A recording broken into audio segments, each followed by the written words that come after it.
Добрый день, дамы и господа. Меня зовут Асет Туякбаев. Dear ladies and gentlemen, I am Asset Tuякбаев. I'll be the moderator for the session, which is called Big Data Conference. Let me introduce our speakers for today. Let us start with the wonderful lady, Vibke Schlömer, Director of IFC for Europe and Central Asia, Anton Musin, head of the company,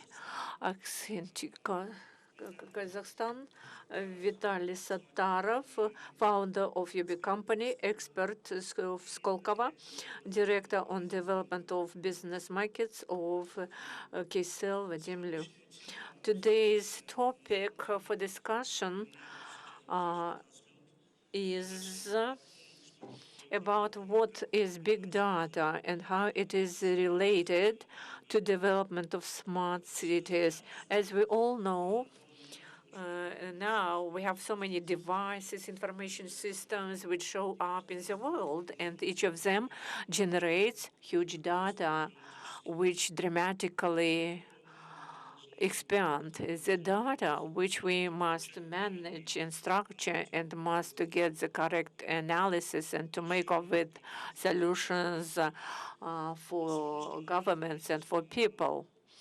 As of today, there is a trend on the so-called data-driven cities, the cities which are managed by the data. If we talk about concretely about big cities, as today we discussed it at the big panel sessions, Elbas is the head of the country, and German Gref there was a reference that big data is one of the trends of our times, and even they referred to the example of Moscow. We shall return to this issue a bit later. In fact, big data is whatever each of us forms.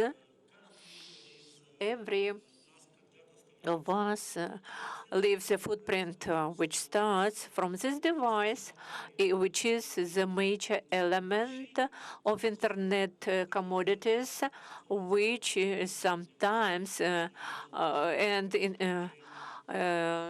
sometimes information knows much better than the owner, and you must smartly manage this data. And a big trend when population of people moves from villages to big cities, it will grow. For instance, there was an example that 70% of the population will live by 2050 in big cities. Hence, the cities must be managed and must be managed very effectively. But for it, as we know, when you go to a doctor, in order to get the correct analysis, the doctor must know everything about you. You must be open. You must tell everything. And after analyzing a lot of parameters, the doctor will tell your diagnosis. Based on it, we need to understand is that to manage smart cities without data is impossible because it's a blood vessel of smart cities, which includes effective transport system, effective health care, effective education, effective everything, which means that we must understand without data we cannot come to anything. There are several moments, or the three of them, which needs our focus of attention. This is infrastructure. In fact, we are in a very interesting situation where our new city, Nur-Sultan, is rebuilt anew, and we can build something starting from the grassroots. There are capitals in the world which are of 100 years, and to do something with IoT is very difficult. But with this with every new building, we can have more and more opportunities for the analysis of the data which we get from the sources, from sensors, from information systems. This is number one. Number two, I want to focus your attention on the fact that the data which is formed nowadays, based on the development of information technologies in Kazakhstan, we cannot say that they're effective or integrated and then can be used correctly. The integrity and the reliability of the data is a very important element for big data development and smart cities development. Each moment of getting data, at this moment, we must understand that data is delivered correctly. We are not getting some fake things which would show in the information media. There are so many fake news, fake things are created, and we must be ready for it. For it, we need the correct infrastructure. The infrastructure which is possible to be developed now. I know that Nur-Sultan and the Kim's office do a lot of things to achieve it, including our national operator has done so much. We have a standby, which was presented by Kazakh Telecom on 5G. We are moving fastly, but there are certain things which need to be discussed, to be adopted, and to see the best cases in the world, to see what goes on in the world. And based on these lessons, we can achieve results, do something in a different way, in a Kazakhstani way. Why? Because there are certain risks of using the data incorrectly. All the data that unfortunately we form, they must always be safe. The safety of data. I visited the cybersecurity forum in Hilton. There is a huge hall there, a bigger one. They don't have a single seat. Everybody can sit because security is number one, is very important. So if people keep their data in telephones and social networks, if they are not sure that they will be protected, there would be big chaos in the world. And the city infrastructure, which is also based on data, it will also come to chaos. Hence, we need to think about security. This is the global message which I wanted to deliver to you, and I wanted to show some slide to you and to show to you the data-driven series. Let's pass over to the third one. Several moments where big data is applied. We know that it's applied in transportation, in urban development, and in fact, I was told that now in Astana we have projects, and they are quite a number, on tracking the buses. And now we have the light rail transportation facilities being developed in China. They put on each taxis the sensors. They know how correctly to manage the traffic. We have smart city of Astana, and we are managing the traffic and the internal affairs. They also create smart traffic lights. We know that in Astana we can have traffic jams, but they are regulated. We are doing something. We are moving in the right way, and I am so grateful to it. And I know that in Kazakhstan we have a chance to develop it further. Talking about the urban development, yes, in fact, there are moments in the city infrastructure where this or that infrastructure is not developing correctly in energy supply, waste, environmental protection, air quality. The data can also give a lot of, can make a big contribution to this also. As financial inclusion, German Gref said that the Sberbank made a breakthrough. It's already the second digital bank. We also have such efforts made in the Kazakhstani bank's work. The financial market is in the future will be the bank in your mobile phone, and we know that you can. There is no need to go anywhere. But as soon as artificial intellect will work, intelligence will work in the bank, the role of the operator will be doubtful. In the retailing, we know that the chips, you get certain information about what was stolen and etc. In retail, there are very interesting things. Artificial intelligence on the base case in Canada, in Los Angeles.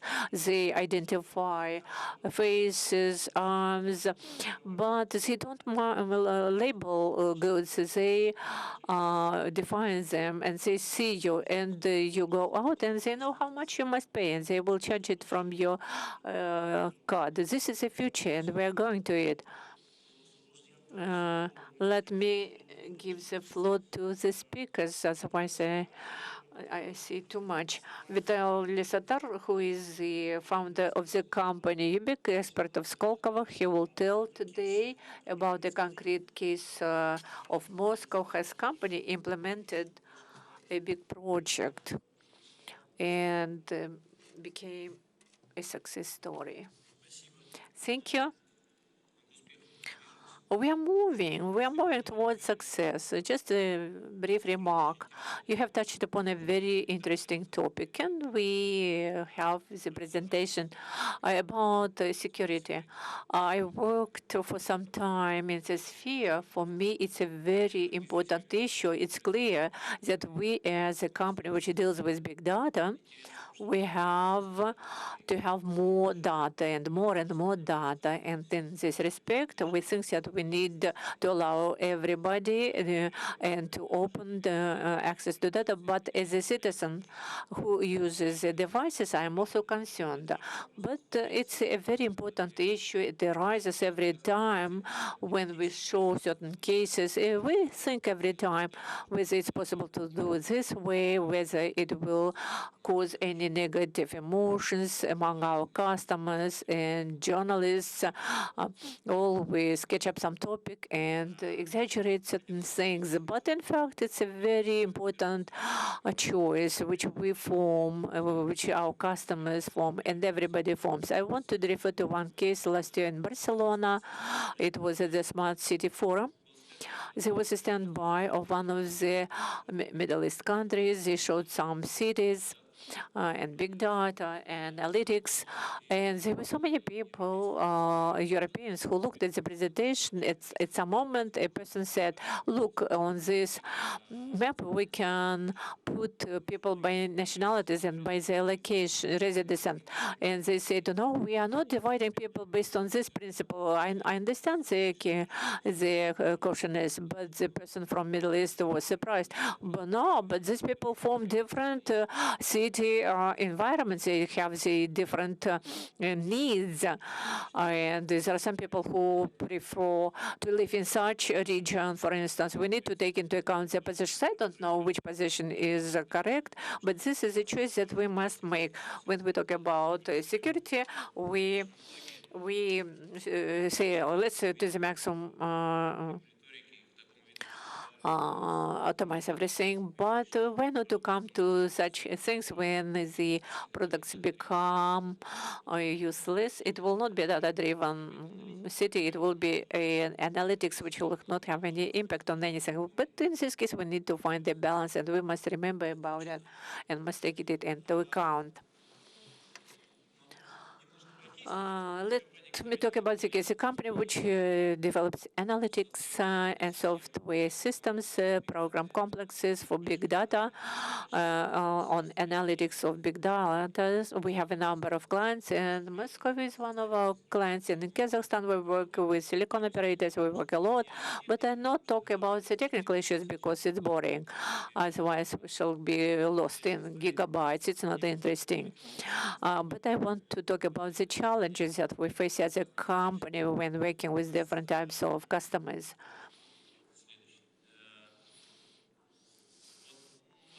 Moscow is as one of our important and favorite clients. Last year, in one of the ratings of UN, rated #1 in digitalization. Many companies look at these ratings and use them as benchmarking. And we also track and look at the features which are taken into account, what criteria matter. There are hundreds, they are different, maybe sometimes too detailed, to what extent the portal is loaded, what different types of state or services can be provided. But we want to move in a different way, maybe to some final and understandable goals.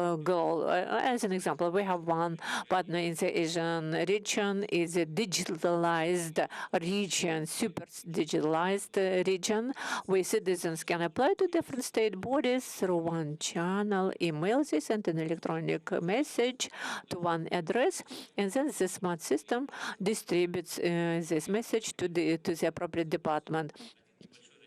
Before, one Russian city of 100 people, like a big, like a small micro district, they also have 4 applications to communicate. And in some ratings, this city left behind that big Asian city. Is it good?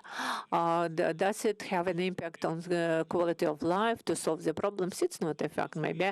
But in Moscow, there are so many ways for communication, too many digitalizations, and they are developing so fastly. In my smartphone, there are dozens of different applications. Each department in Moscow, they have a lot of IT analytical systems. But we think that it's more important. Yes, branding of the city is not a logo, it's not promotion of one logo for people to comprehend it, to take it as a brand. It's a story about involvement and trust to the city. And one more example. In Russia, it always snows. Some other clients think that we always have snow, even in summer. When we go to them, they always ask, "Is it cold there?" And they think that snow is all the time. And we took one part in one of the experiments. So we had a lot of data about weather from weather sensors, analytics from videos, data from appeals of citizens. So there are so many different sources. We tried to evaluate the quality of cleaning snow. They say that the yards should be cleaned from snow, and the sidewalks within this period of time should be cleaned. In Moscow, they clean from snow quite well, but we wanted to have a concrete data about it, and we participated in it. One other city applied to us. They wanted to learn this experience. We went to this city, and we said that you don't need any neural networks which will analyze certain flows, because you have 2 meters of snow piles, and nobody can clean it. People will have to go to the passageway because snow is everywhere. These are photos where journalists in one of the biggest Russian cities printed this Philip Kirkorov's body, and they measured the thickness of snow. There is no need in no neuron nets and in big data. We try to deliver this idea to the customers that we said to him that there is no need to spend resources and funds. So it's better to look at the norms. There should be a system of control or for fulfillment of the normatives. There should be resources for execution, because we can invent any kind of normatives, but if we cannot do it, there would be no trust on behalf of the citizens. And this is very difficult to build up than the neural networks. In neural networks, you have enough of capacity, and then any student of the third and fourth year of the institute can solve this task. As for the NORS, the quality standards in Russia, we have the standards that we need to respond to the complaints of responses within 30 days, but it's done by different bodies in different time. Once I was stolen a car, but the tax body cannot let me forget about this car. I tell them that 10 years ago it was stolen, and it's not good that I should pay taxes on it. But they, in 30 days, respond to me, and every time they say, we took your complaint, we shall try to clarify the situation. Can we think that they managed to respond in 30 days? No, maybe not. But we can think that this standard works, but when every year I have to send my application to them, what is the sense of it? This year, they responded in 9 days, and they canceled this tax. Maybe they're improving their work. In Moscow, they have the internal norm that in 8 days they must respond to the complaints of citizens. And this is the maximum date. And they have such standards everywhere. When such things are built up, then we can talk about big data. The logo of McDonald's was placed here without its permission. Why? I am fond of traveling. And in a very remote country, if you see tourists, they will always choose some small local place. No, instead of choosing it, they will choose McDonald's. I was surprised because it will not be the best tasty and the cheapest food, but anyway, they choose because it's a guarantee, the same quality. It will be of the same taste and quality wherever they go. And they will kill their hunger. There is one project of Moscow which guarantees certain level of quality. Why is it important? Because it has an impact on the project at the stage of formulation of requirements. If they promise that after you make a photo of the burnt lamp, it will be replaced within this time, it will be done. It forms certain level of trust, global loyalty, and people know that the 21st application was released, but it is needed. But if it will not work on the third function, people will not use it, they will not load it. In this case, all these high techs which we are engaged with, which we love and which we promote, these are the upper layer of a very, very important system where we have labor-intensive things. It is the top of the pyramid. It's a big bureaucratic work which needs to be done before we pass over to neural networks. It doesn't mean that we need to start from the bottom of the pyramid. It's difficult to come to the city and say, okay, we shall sell our product when you do this and that. We need to begin from the top. In this respect, we like the regions where we work. We like to work with silicon companies. They have huge volume of data. They communicate well with clients. They can become a starting point where we can start our work. If I understand you're right, we want to pass over the word. The floor to Adilet. He can tell us about a small project. Can I have a mic?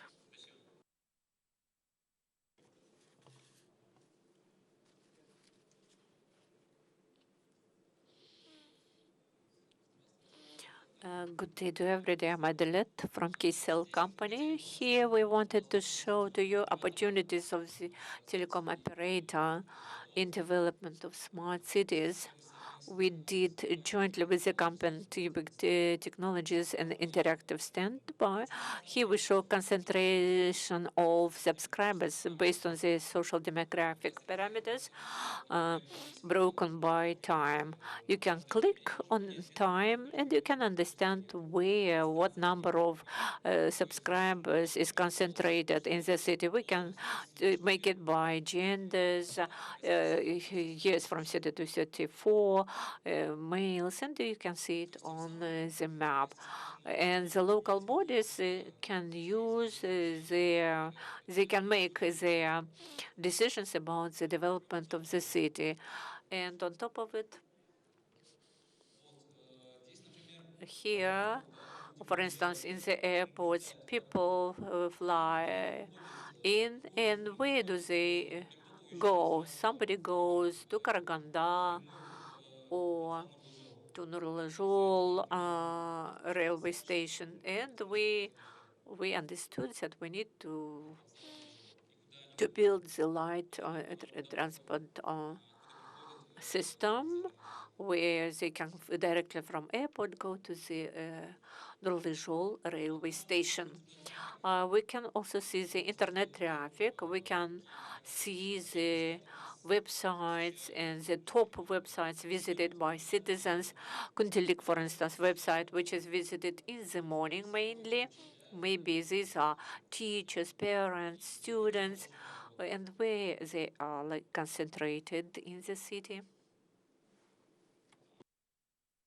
We also can uh, uh, look at different locations, and we can see what are the top mostly used websites. Kazakh Telecom is the operator for fiscal data, and we learned to use such data to visualize, which can be useful for business, for the state bodies, for the future development. And we show here the fiscal data about payments and at what time and what concentration in the city we have. For instance, it's in particular about Almaty. Business develops mainly in the center of the city. We can expand the social demographic portray about children, marital status, where they live, where they work. Moreover, we can add the data from other sources, from schools, hospitals, kindergartens.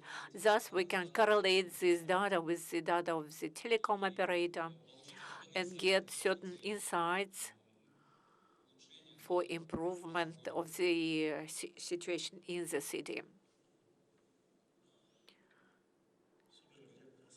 Super delete. In fact, it's a very interesting information, and it must be used in the future, not only to track certain things, but for marketing also, for development of trade, for targeting. It's a very interesting information. By the way, we shall come back to it later when Vadim Blue will be given the floor. Let me remind you that we are limited of time because the plenary session took a longer time. I want to give the floor to Anton Musin because at 4 o'clock he must be at a different place. Anton is the head of the company Accenture Kazakhstan, a big company, a leader in different areas. Good day.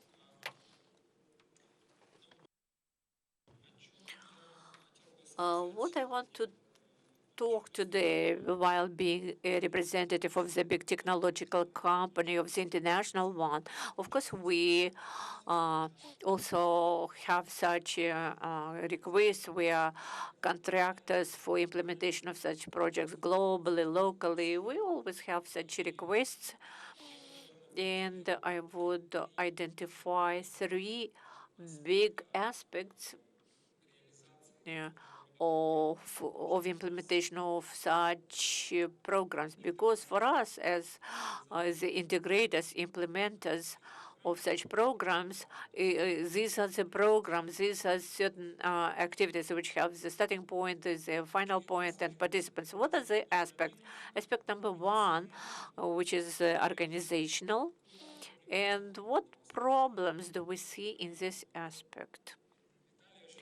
Vitaly was right saying that we can say so much about the technological aspects, about models, data collection, quality of data, and other things. But if it all faces unreadiness of management and heads of the cities to implement such initiatives or to use this wonderful data which were presented to you in the analysis and other things, then in the result we shall have nothing. It will be just a set of actions, a waste of money. And we did a survey this year. It was about the companies which implement digital transformation. Smart cities is also about digital transformation, which is of lengthy time. More than half of companies pursue, if we talk about the companies, pursue, and if we talk about the digital programs, they pursue quite often the goals which do not bring any real result to us, to clients, and to citizens of cities. And we are the clients of such cities. And that is why I think that one of the key problems in such transformations is the digital transformations of cities is looking at the result of such programs. Quite often they are based on achieving some point tasks or solve the objectives which are not of that interest to people. The other problem is readiness of the management. Management from the point of view of the management which implements such programs and projects maybe is not always ready to implementation of such initiatives. They lack knowledge, they lack understanding how to do it, they don't have any goals in their heads. And it's a serious problem. Of course, they try to solve it, they try to do it in Moscow, in I lived in Moscow for 3 years. I lived for 3 years in Dubai. They try to carry out educational programs for the management. That this problem exists. That's a problem set which I wanted to identify. It's also reflected in similar programs on city digitalization, on federalization of participants of such initiatives. Everybody tries to solve their own task, but at the level of integration is so low. Of course, it's understandable why it happens, but it's a big problem anyway, because the fact that we want to get the digital print, ideally in 10 years, we want to give the digital maybe footprint of the city. How to get it if the participants are not ready to work together? And there are such problems. In Kazakhstan, when certain tasks are implemented simultaneously with several participants in terms of digitalization. And one more very big element, and I want to talk about it, it's the infrastructure-based element. We talked about it. Any task which are related to big data, they require involvement of the infrastructure.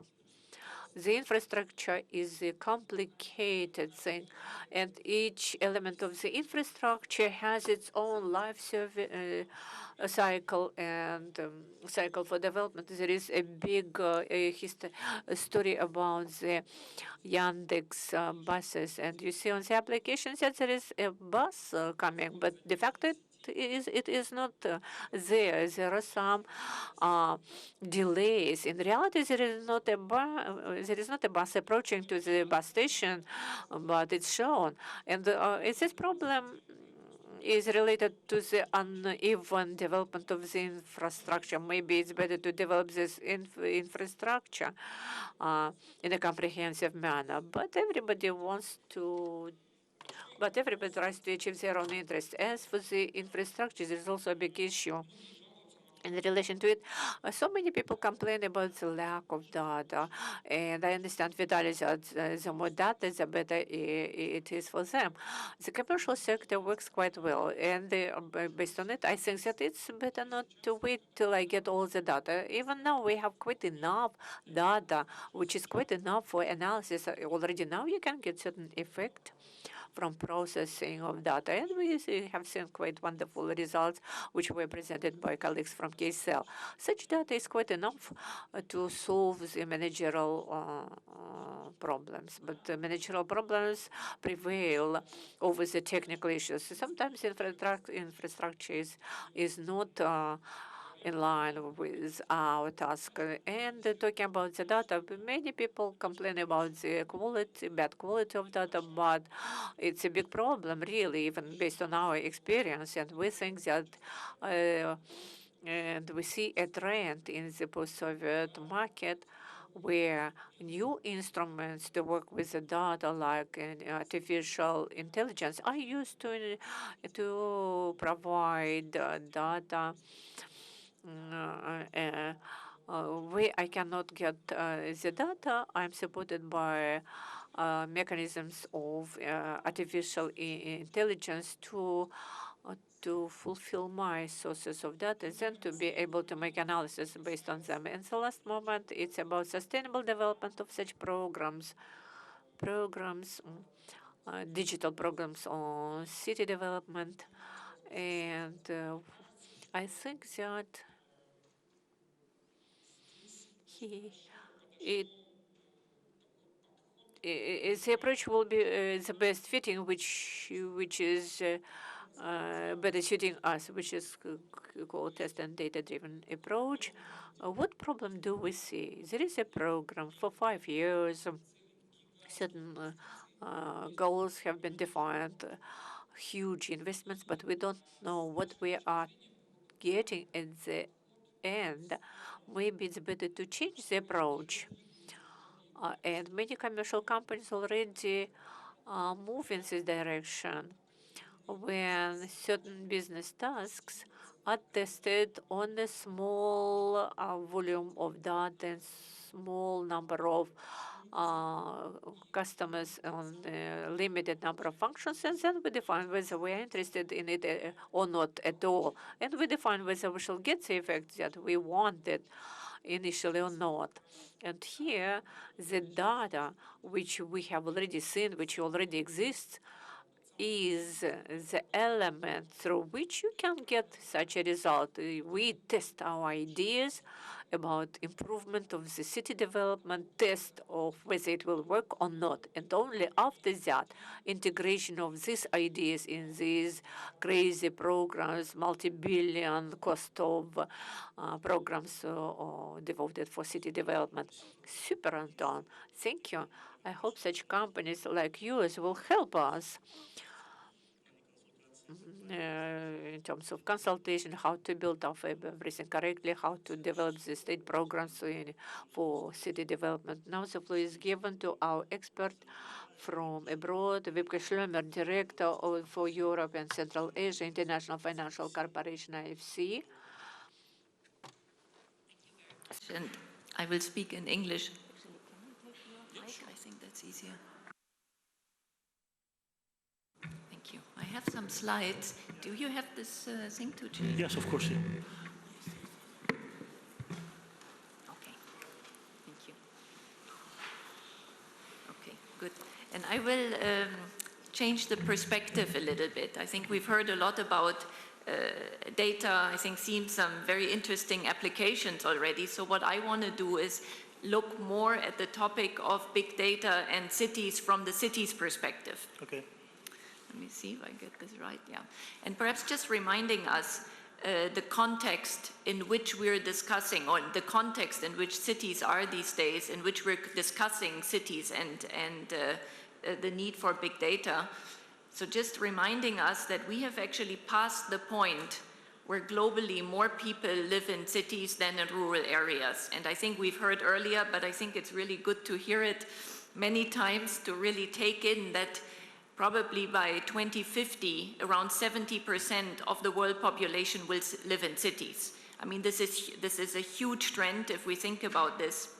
Likewise, a lot of other global trends are happening, like climate change, and all the implications of this are affecting cities even more so, because that's where so many people live, and at a big pace, people are migrating and moving to cities.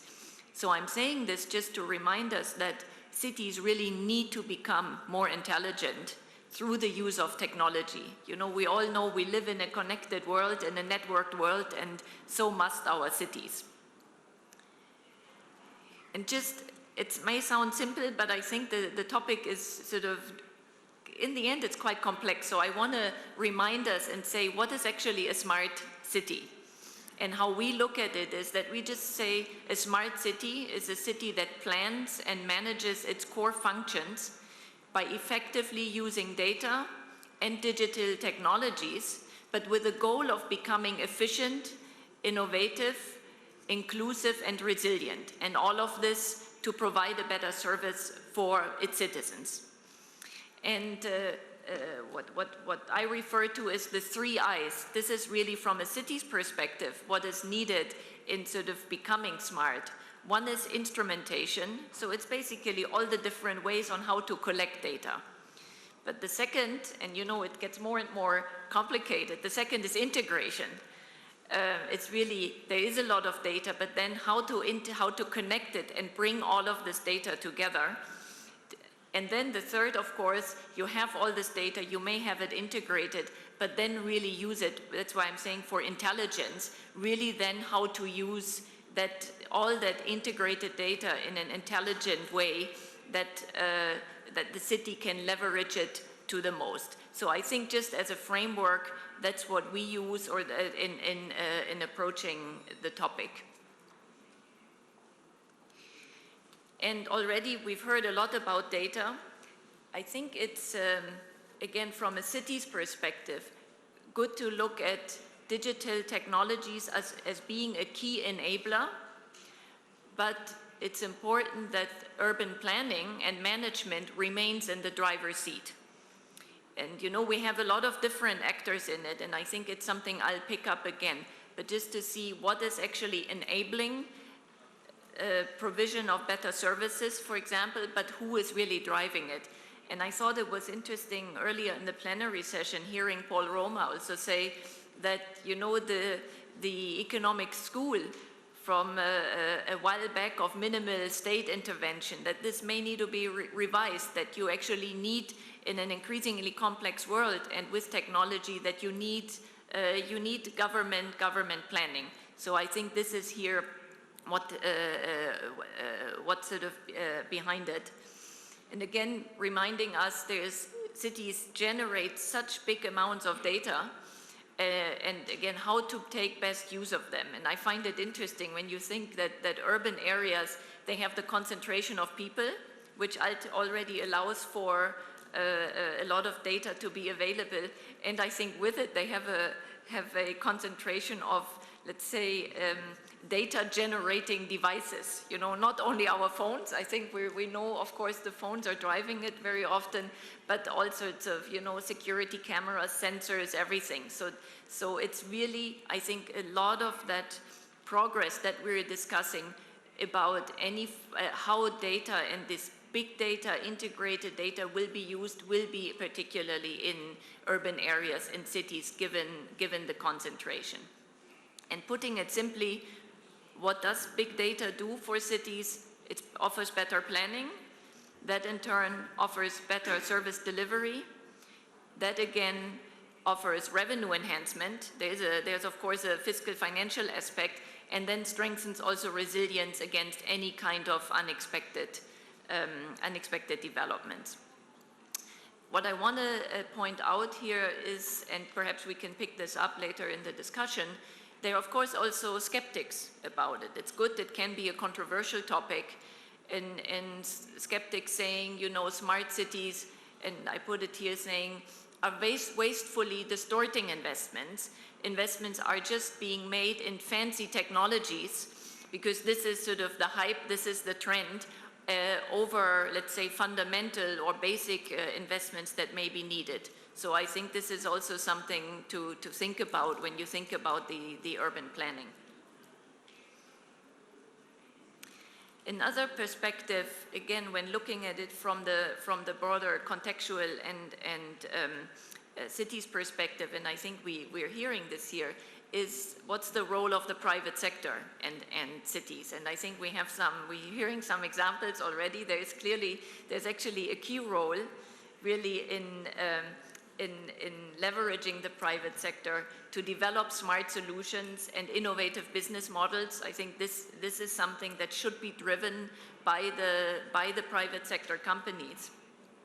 And it's also, I think, quite acknowledged that the public sector typically does not have the technical capacity to integrate all of the sources of data, but it's rather the private sector that has the skills, that has the know-how to really translate the data into alerts, into warnings, into actions, and into business solutions. And this can be for the benefit of the city, but it can also at times be for the benefit of, you know, their own projects, their own applications. I mentioned, just to mention an example, I know from Brazil, it's a straightforward example where one of the water distribution companies uses sensors to detect non-revenue water losses, ultimately to optimize their own business. I think this is kind of these were sort of these are the early stages of the using really data-driven solutions for improvements and to build on it. But again, it's a difference between using it for your own business or producing data for it's almost as a greater good. And linked to this, I mentioned it that most cities have limited financial resources. So again, I think it's important that the private sector has a key role in there. And it's interesting that there is an estimate from McKinsey that around 60% of all the initial investments that are required for sort of smart city applications could actually come from the private sector. And I think there is we see a bit of a change in approach that from sort of an idea of master planning, you know, having a city master plan and then implementing it, that cities actually position themselves more as ecosystems. So it's a different way of collaborating with the different actors, creating consortia or providing space to collaborate. For example, the city of Amsterdam Smart City is a public-private partnership that brings together all the different actors to help innovate and move the smart cities agenda forward. Or Singapore Smart Nation sort of incubates pilots with the goal of eventually, or again, offers an incubating space and with the ultimate goal of turning these then over to the private sector. So I think here we see that through these approaches, smart cities will also help create very fundamental shifts in many industries. And we often talk about disruptions, disruptive technologies that lead to disruptive business models, and smart cities can and will be a very big driver ultimately in developing these type of disruptive business models. I think I will actually, and this is more, I think, again, to make it very, very concrete, the different areas where really through the help of data and then with applications of the private sector, where urban life can improve quite easily, you know, be it through better parking, better waste management, improved traffic flow, smarter policing. I think there are some interesting pilots in some sort of mega cities also how to use data for crime detection. So again, that's where I think smarter policing comes from, efficient lighting. So lots of different examples. These are though many times still isolated. And again, I think the key will be how to integrate all these different pieces of data that you can really leverage that data as much as possible. There are two I want to skip because I think they don't fit so much to the discussion. I just want to touch on one more point,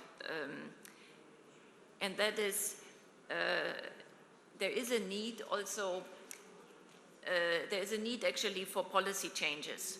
Because again, I think this that we are clear, there is this type of technology change, or that what technology offers us to really use it requires a change in how we deal with data. You know, and we say that I think that digital technologies have spread rapidly, but the so-called digital dividend has sort of been lagging behind.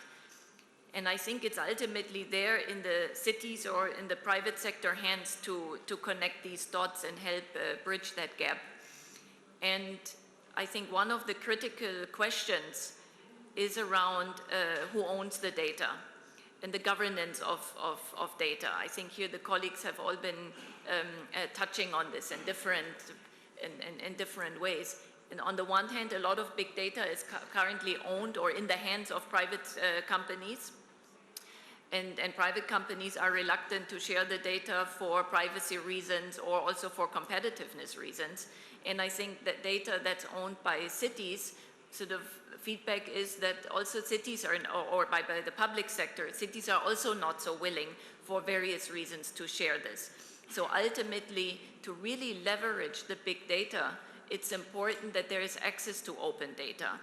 And from what I understand, that this is one of the key questions. Once you provide open access to all the data, we've seen just the data points that are available. Once you provide that data, how do you deal with topics of privacy, competitiveness, and what are the rules for how to actually deal and manage that data? I think that's sort of one of the very big questions that's still out there. Perhaps I'll stop here. It's a fascinating topic, and great to hear more examples. Thank you very much. It was valued and very, very large range of information, so thank you very much. Следующее слово я представляю Вадиму Лю. Now the floor is given to Vladimir Liu. I want to remind you that Vladimir Liu is director on KCL market development. He will talk about commercialization of big data and refer to certain examples. You reminded me about time for me to be in a hurry. How much time do I have? No, we do have enough time. We want to have 5 more minutes for people to ask questions. I want to highlight that I had the department on business market development, B2B, where we propose different solutions to business. My topic will not be in line with this dialogue, but anyway, it will be interesting. Maybe for somebody, it will be useful. In KCL, we divide big data into 2 parts. One part, which is internal, and the second is external. Internal way, we use big data to make managerial decisions to decrease costs for certain need, to target the future with the subscribers. External, where we try to find solutions or moments where we can sell the data and to earn with this money. What we are thinking about in our commercial market is about how to earn money. In my presentation, I want to look at our vision and about what we do. And maybe it will be interesting to you. On this slide, we show Adil before told us about what we know about you, about our subscribers. We know quite more about you. Telecom operators are one of the biggest owners of data because we collect practical all information, geolocation about their movements, where they do go, consumption, where they call, where they send messages, demography, gender, age. We define them using different methodologies about transactions. We know how often you use banking operations, how often you use, for instance, the financial mobile facilities, and what habits do you have up to, including whether you have a social life, to what extent it's rich or not. And whether you have a car, if you have apps, or do you have any devices, or what do you use in shops where you buy food.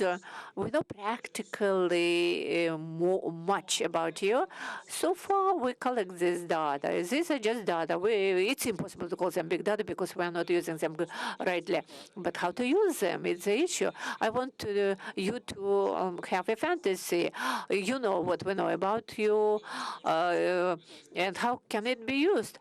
It's a very frequently asked question. We do not disclose data. It's a taboo for us. All the data that we use for commercial purposes, they are depersonalized and quite often generalized.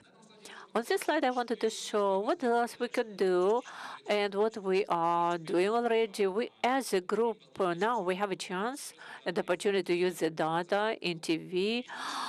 We have fixed internet. It's how we can enrich our data. As a rule, the data that is in place, also it's too much.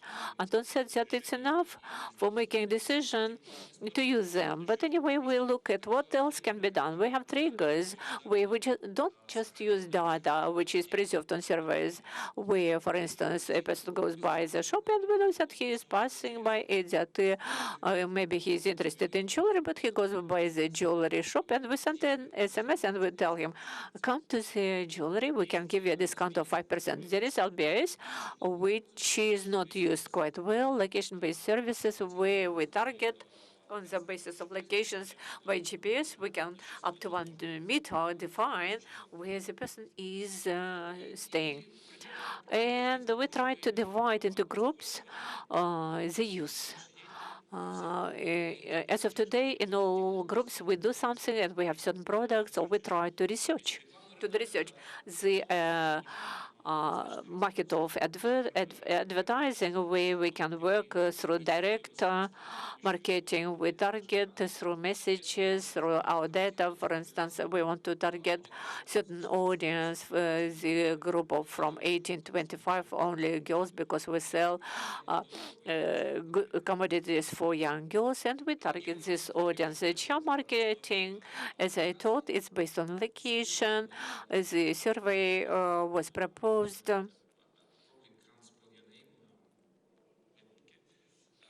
It was proposed by Webke that based on the big data, we can create some disruptive products, and we can see that in principle we can go to the market of commercial surveys because we do have the audience with the number of people that we service exists. So whatever we need using the digital solutions is just transfer the survey into the digital. In the banking sector, we work in terms of helping the banks in verification of users, with minimization of fraud risks in scoring. For instance, if a bank or to a bank person comes who has never taken any loans, and the bank doesn't have any information about this person, we can tell them how much is spent on the mobile communication, what sort of a telephone he has, and we can tell about the business for providing of case projects. For instance, Anton has already said that we have a problem that business and the government in particular do not always know what they want. They understand that we do have data, but how to use, they don't understand anything about it. Sometimes clients come to us, advanced clients, and they say, it seems to us that you know more about our clients than we do. Can you share some information with us in a legal manner, and we shall pay to it? And the public sector, Adeliat already said that there is an opportunity, and such practices exist globally. And I can tell you, based on the fact that we are not cooperate with the government as it is desirable, but because the government not always finds a way how to use correctly the data. But we are moving in this direction. There is an opportunity when we talk about smart cities. We can help the government because we have all the data, how to turn on the street lights, how to regulate and channel the traffic of pedestrians. Such cases work worldwide. In Russia, there are good cases from telecom operators. Now, talking about the cases, it's always looking at live examples. I'll talk about the cases that we really implemented with different clients, and on the basis of it, we promote our products. There is a product which is called Business View. It's the heat map will show is how people move, where they move, at which moment. And if we talk about cases, we have quite an excellent case. It's the Trade Recreational Center. Maybe they had quite a strong analytical expertise. They said, you have data, show them in a certain format, we are ready to do it. And they pay to us not only once, they pay to us on a quarterly basis. They look at the dynamics.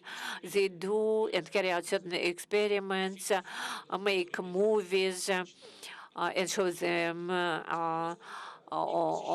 on different times, and this with visiting by clients has increased or not. And then make a decision. They make a decision how to move and develop their business. And reports for restaurants, fast food restaurants. It's a funny example. A client came from fast food, and he said, "I want to see where free but married people go, how they move, why they move, and where they move. We have a proposal for the unmarried people for free, single people, because we think maybe they think that such people consume burgers more. The banking segment, this heat map focuses on certain population sector, but banks must also place their ATMs in the places where there is a concentration. We had a case where the bank wanted to place the ATMs. We showed them where to place them. Of course, they don't only look at this map and then make a decision, but they have additional information. They can, on the basis of this data, make their own decisions. Manufacturer of smartphones. So here we know everything about the subscriber. We know what devices they use, what telephones they use. And for the producers of smartphones, for one of the brands, we provide information what brands in which regions are more popular or less popular, what is bought, what is not bought. And on the basis of it, they will make a decision of whether it's worthwhile to invest in this or not. One more example, direct marketing. We can target the advertisements through messages. There is an example, some retail bank has come to us and they said, we want to make an experiment with different channels of promotion. Let's try messages. We targeted the group of people, and it turned out that we expected that there would be less people, but SMS is sort of getting out of fashion, but now, based on our examples read on them. Yes, I want to talk about one more very excellent case. One of my friends, a Chinese person, sent to me a video. Insurance companies make a decision about how many steps people make per day because they are forming the healthy nation. In order to get a bonus, they need to walk more than 10, make more than 10,000 steps a day. Loaded a device which is fake, oh, well, yes, Chinese people are like that. But a problem when you make a model and you do something, but to control it, there would be external, internal attacks on the model, on the scoring. It's a standard story. So, like an example with the snow, of course, you can do different things which you cannot wait from adults. Yes, understood that Vadim knows everything about me, what bars I visit, how much money I spend. Yes, we're talking about the security and the safety of data. But based on this big data, we must be sure that they are depersonalized. They would not get into bad hands, and that will not make wrong steps. In our case, we have permanent training, communication for the staff. We teach them that it's a criminal offense. If I know, for instance, that Asad goes to the bar so many times and he spends so much money, I will be punished for it. It's a criminal offense. We have around 5 minutes for Q&A sessions. If you do have any, please, you're welcome.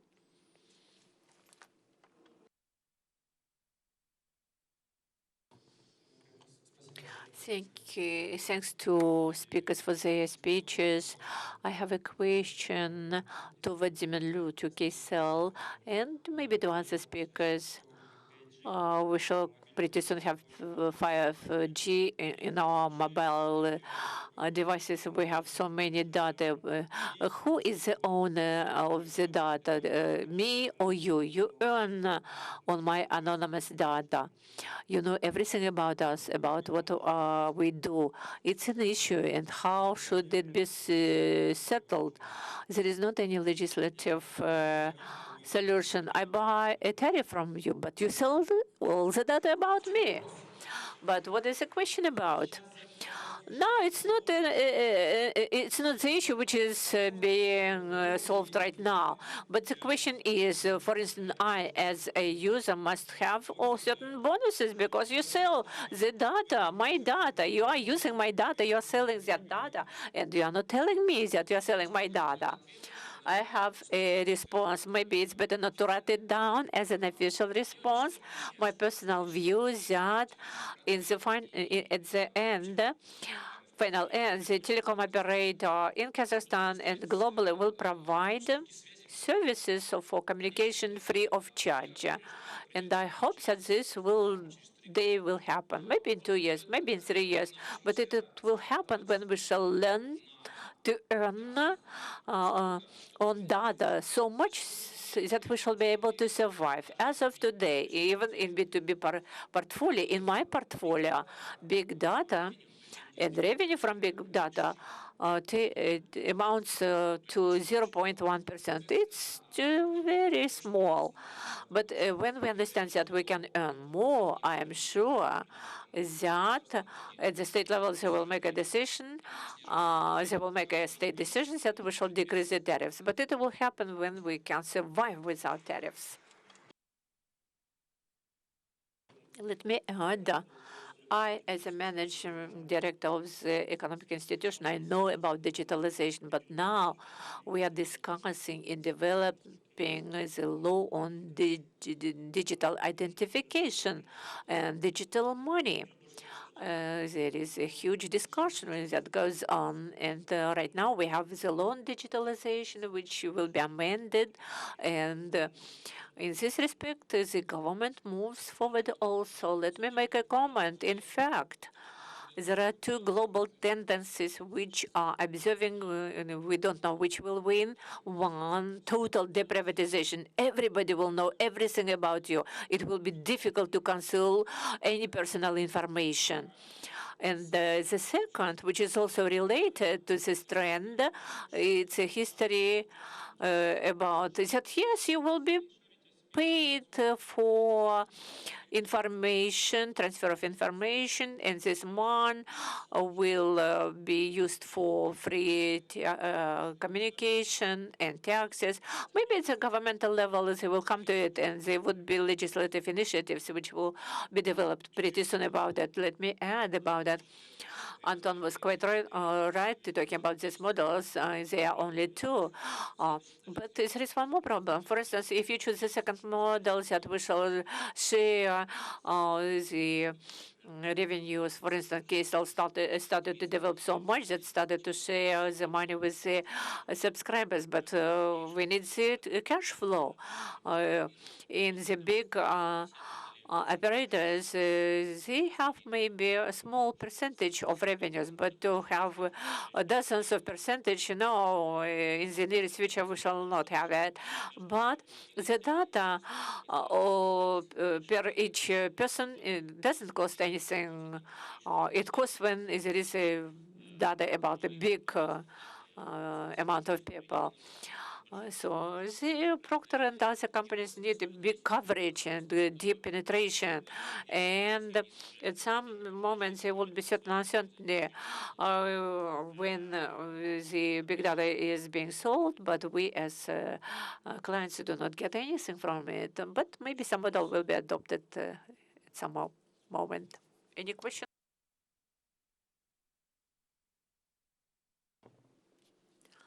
Mike?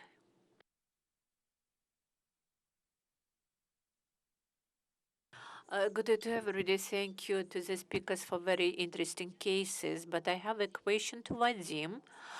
It's about targeting in reference to messaging. so you can send them based on geolocation. But we faced a problem.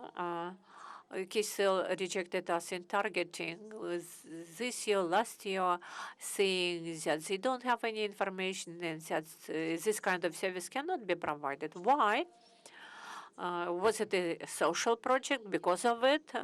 But we didn't want to send any ads. It was a warning to the population of certain regions. But unfortunately, KCL rejected us twice. I must look into the case. I cannot tell you anything. I must understand what regions, what sort of a social project you are talking about. But maybe you know that we are a monopoly company.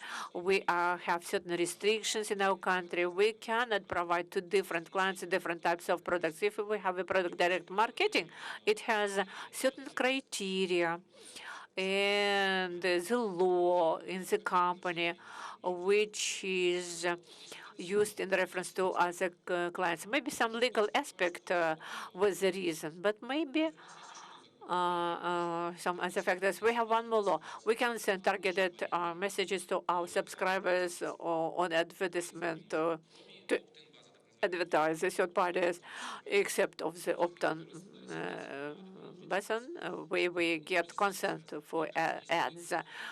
If you come up face to face, I shall try to answer your question, but right now I shall not be able to talk about this case. It's a project related to digitalization.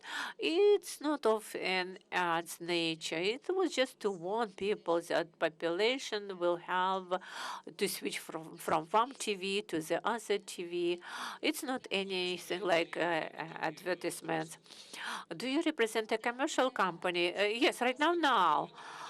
But it's already an advertisement. Of course, we can enter through the operator, who is responsible for the implementation of the project and for the work of the population. But KCL rejected even us. But from your report, we say, that you do the targeted sending of messages. Okay, let's discuss it face to face. I'm ready to answer, and I hope that we can find a solution.